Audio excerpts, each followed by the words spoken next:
इन दिनों अजमेर शरीफ दरगाह फिर से चर्चा में है। आज के इस वीडियो में इसी पर बात करेंगे।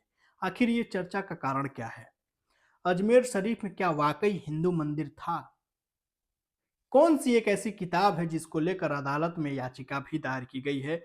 इसी किताब की एक कुछ लाइनें हैं, कुछ कहानियां हैं उस किताब में, जिसकी वजह से अदालत में ये मामला पहुंचा है। वो किताब किसने लिखी थी? 1911 की लिखी इस किताब में ऐसा क्या है जिसके वजह से ये दावा किया जा रहा है कि जो अजमेर शरीफ है वहां पर कभी हिंदू मंदिर हुआ करता था? उस किताब की कहानी बताऊंगा, अजमेर शरीफ की कहानी बताऊंगा। आखिर क्या सच में वहां पर हिंदू मंदिर है? और इसकी जो सर्वेक्षण होनी है वो कब होगी? अदालत में मामला कैसे पहुंच गया? और अदालत की अगली सुनवाई कब होनी है? इन तमाम सवालों के जवाब आपको इस वीडियो में एक एक करके देंगे। लेकिन सबसे पहले जब वीडियो शुरू करूं उससे पहले आपको खबर से रूबरू करा देते हैं। इन दिनों अजमेर शरीफ दरगाह चर्चा में है। इस बार इसकी वजह एक किताब बन गई है जो अजमेर पर ही केंद्रित है। दरअसल स्थानीय अदालत ने दरगाह का सर्वेक्षण कराने को लेकर केंद्रीय अल्पसंख्यक मामलों के मंत्रालय, भारतीय पुरातत्व सर्वेक्षण, जिसको हम आसान भाषा में ASI कहते हैं, अजमेर दरगाह समिति को नोटिस जारी किया गया है। दीवान बहादुर हरबिलास शारदा की पुस्तक अजमेरा ऐतिहासिक और वर्णनात्मक से मिली जानकारी के मुताबिक अदालत में एक याचिका दायर की गई है। इसमें ऐतिहासिक रूप से महत्वपूर्ण अजमेर शरीफ दरगाह के सर्वेक्षण कराने की मांग की गई थी। अदालत की ओर से जारी नोटिस इस याचिका का एक हिस्सा है। हरविलास शारदा की किताब बहर हरविलास शारदा की किताब में ऐसा उल्लेख पाया गया है, अजमेर शरीफ दरगाह जहां पर मौजूद है वहां पहले कभी हिंदू मंदिर हुआ करता था। ये शारदा जी की किताब की ये ऐसा कहा जा रहा है कि उस किताब में ऐसा वर्णन है। उन्होंने यानी कि शारदा जी ने ये किताब 1910 में अपनी प्रकाशित की। इसमें शारदा ने उस स्थान पर प्राचीन हिंदू मंदिर के अस्तित्व का सावधानी पूर्वक वर्णन किया है जहां अभी अजमेर शरीफ दरगाह मौजूद है। अब महादेव के प्राचीन मंदिर का उल्लेख उनकी किताब में एक ऐसा उल्लेख है कि कभी दरगाह परिसर में महादेव को समर्पित एक प्राचीन मंदिर रहा होगा। अपने दस्तावेजीकरण में शारदा ने एक ब्राह्मण परिवार का उल्लेख भी किया है जिन्हें दरगाह में घंटा बजाने के लिए नियुक्त किया गया था। उनका काम प्रतिदिन महादेव की प्रतिमा पर चंदन चढ़ाने का था।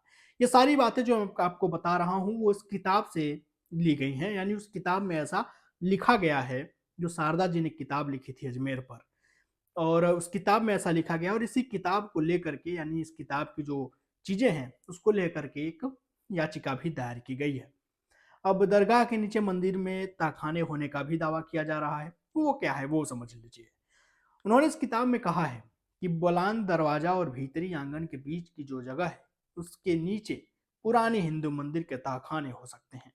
इनमें कई कमरे अभी बरकरार हैं। वास्तव में पूरी दरगाह, जैसा कि शुरुआती मुसलमान शासकों के समय में आम था, पुराने हिंदू मंदिरों के स्थलों पर आंशिक रूप से परिवर्तित करके और आंशिक रूप से पहले से मौजूद संरचनाओं में जोड़कर बनाई गई प्रतीत होती है। अब ये मंदिर के पीछे की एक इतिहास और सुन लीजिए जो 1192 से जुड़ी है।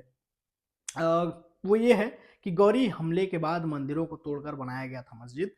अब ये क्या है वो समझ लीजिए कि अफगानों ने 1192 ईस्वी में शहाबुद्दीन गौरी के नेतृत्व में अजमेर पर हमला किया। इसके बाद उन्होंने इसे एक मस्जिद में बदलना शुरू कर दिया। परिवर्तन में मुख्य रूप से शानदार दीवार को जोड़ना शामिल है जिसमें पश्चिमी भाग के सामने 7 मेहराब थे।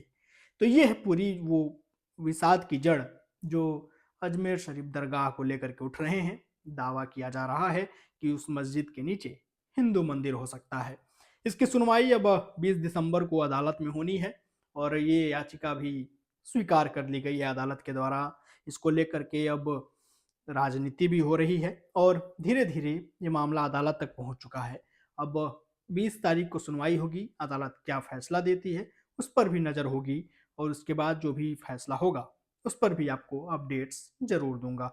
आप समझ गए होंगे कि ये मामला क्या है और इस मंदिर को मस्जिद को लेकर के क्या विवाद है, क्या वाकई इस मस्जिद के नीचे मंदिर है या नहीं।